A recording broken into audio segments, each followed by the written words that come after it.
Yo mga kapatid, sa ating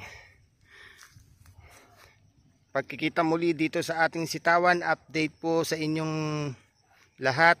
Matagal-tagal ko pong hindi nakunan to, simula po nung na-upload ko tong video na to dito, yung pinakahuli. Ito na po yung sunod. So hindi po ako nakapag-upload agad dahil nung time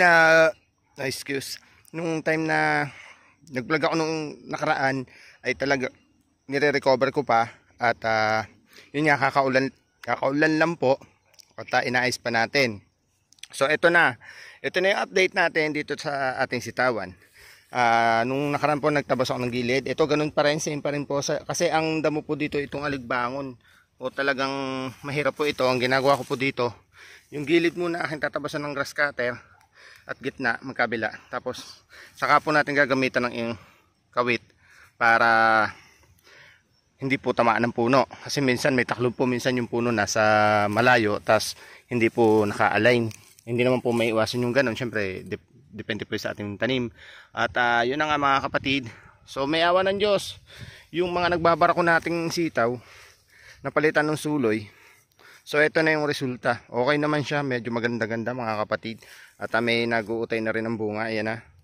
So pagsisimulan na natin to. So kailangan maalagaan natin to dahil pagka ulan ulit yan, baka ipot-ipot to, gawa ng mga uod. So mag-i-spray po muli tayo. At yung iba dito, ito sesegregate pa natin yung mga ibang suloy at another po natin, straw pataas. Ayan, may bunga na mga kapatid, at yan mga bulaklak. Ito, yan. So ito na, maganda-ganda po. I-sprayin pa natin yan na mas quality na foliar para sa bunga naman. So sa baba, aabonohan po ulit natin yan.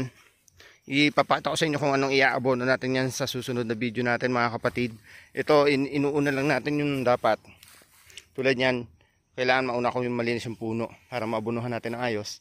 At yung ibang suloy, ito, isa-segregate po natin para hindi po siya sama-sama sa iisang tali. So hindi naman po nagbububunga yung ganun, kasi po sama-sama, umpok-umpok sila doon, hindi maganda. So kailangan hiwa-hiwalay po yan. Tulad nito, yung iba hinihiwalay ko na. Ito, kakalasin ko pa yung iba. Tiyaga lang po mga kapatid. Ito, share lang naman po mga kapatid. Ayan, ito, tulad dito, yan. Ito sa ibang kumbaga ang tawag dito sa amin, nagkakaaway tayo. Tapos yung kabila, hindi ko po namamawar kasi nga po ay meron pa siyang ibang suloy.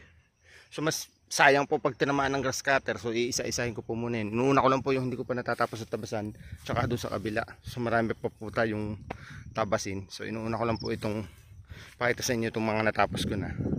So okay naman, nakaka-recover sa nagbabarako. Kung nagbabarako kung tinatawag sa inyo mga kapatid. So virus daw, sabi na ilan natin ka-farmers. Ayan, ito, yan. Yung iba, tinatanggal ko na, hinantay ko yung suloy. So baka doon sa suloy na yon, mas okay, maganda yung suloy niya, tinutuloy ko po. So hindi ko po yan puputulin. I-recover natin, baka sakali may magagawa pa tayong paraan. At yun, mga kapatid, titibayan ko din yung iba dito. Kasi nagbubulaklak na, may bunga na. So alagaan ko na po yan. So tsaga-tsaga lang. Makikita nyo, okay na mga kapatid. Yan. Update sa ating sitaw. So quality ngayon ang resulta. Mag-i-spray lang po muli tayo kasi para hindi masayang yung bulok. Tulad po nito, iingatan lang po natin ang ating mata o mga pisngi. Kasi po, ito ay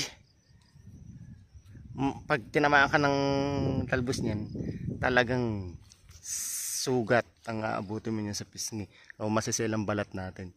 Tiyaga lang mga kapatid. Nakukuha naman yan sa ayan, okay na yan. Lalagyan ko pa yung sa gitna na ilan para mas dumami silang kabagan. Tiyaga lang mga kapatid. So yun, so hindi ko natatagalan to, update lang muli mga kapatid. I-update ko kayo sa susunod nating video na tungkol naman sa pag-aabono at pag-spray natin. Unahin ko lang po itong pagtatabas. Ito, marami pa tayong ikakaway.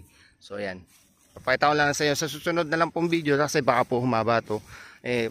At yun lang naman po ang ating gustong i-share, yung ganung sistema dito sa ating sitawan. So hanggang sa muli mga kapatid, tuloy po muna ako sa pagtatabas. Maraming po salamat. Bye-bye po mga kapatid. Salamat po. Please support, click, like, share, and subscribe para sa iba pang mga detalye. Salamat po.